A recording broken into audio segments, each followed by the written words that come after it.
Rehearsals, long, short or none, is longer always best? Long rehearsals. How to get the best from a long rehearsal period. There is no doubt that with established companies, rehearsal times for standard productions are getting longer. Why should this be?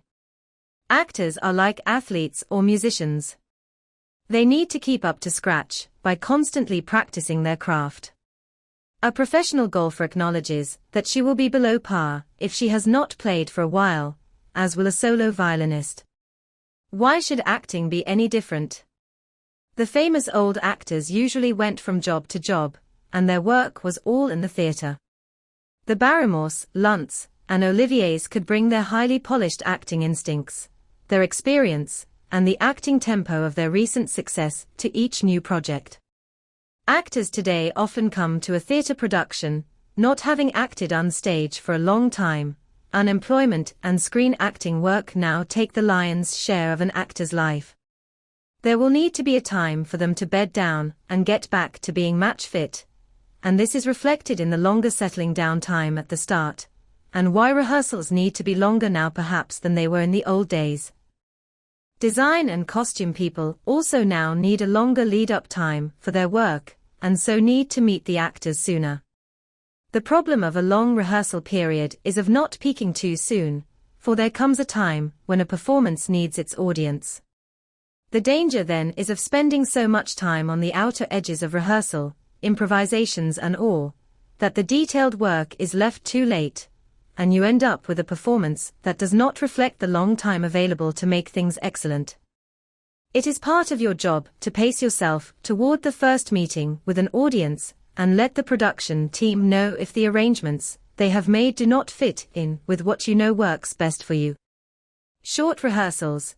How to get the best from a few days rehearsal. In the old days, the good old days, actors did not rehearse for very long. In fact, in Shakespeare's time, they did not really rehearse at all. In Restoration times, an individual actor would rehearse one-on-one with another actor by getting them to repeat a certain way of delivering the lines. Later, during the period of melodrama, actors went on with a very short preparation time. With the arrival of naturalism, longer rehearsal periods became necessary, or at least fashionable. Stanislavski famously spent a long period getting his actors to a high level of achievement, whereas Broadway and other centers of world theater were spending about 3 weeks in preparing those great productions that have become classics. Film, of course, that upstart art, had begun to get actors to act straight away.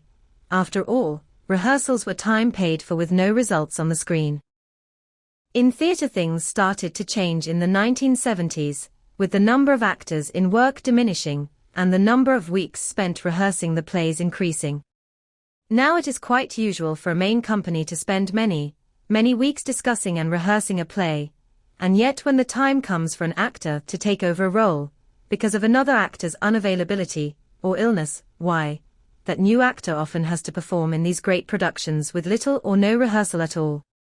Talk to understudies or to those who have taken over a role on Broadway or London's West End and you will hear tales of horror, of the takeover actor never even meeting her fellow actors until her opening night, or of principal actors being reluctant even to go through the production once before the new actor has to face an audience under the lights.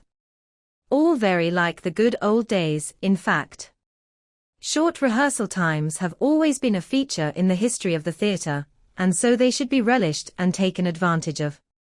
The actor should not feel done down by the lack of many weeks of rehearsal. It can make you the better actor, and your performance more fulfilled. We overheard the following at a major theatre in England. I am sorry my production was not better. I only had 6 pitifully short weeks to rehearse it. Tell that to the Barrymores, the Oliviers, and all the host of renowned actors in the great green room in the sky, and they would snort with derision. To be able to perform quickly, from one's instincts and nerve, is the very essence of being an actor. For the stage, tighter and tighter budgets are forcing some theatres to ask that their actors turn up with the lines already learned, with a minimum of time spent on staging the play.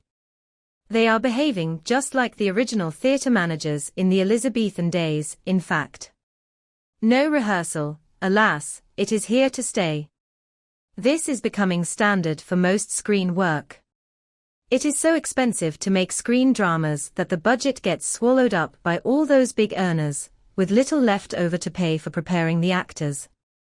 Also, the star system is so dominant that a major star can give only a very limited time to a project, and so the amount she does have with the production is often spent on shooting as much as possible, and not on preparation.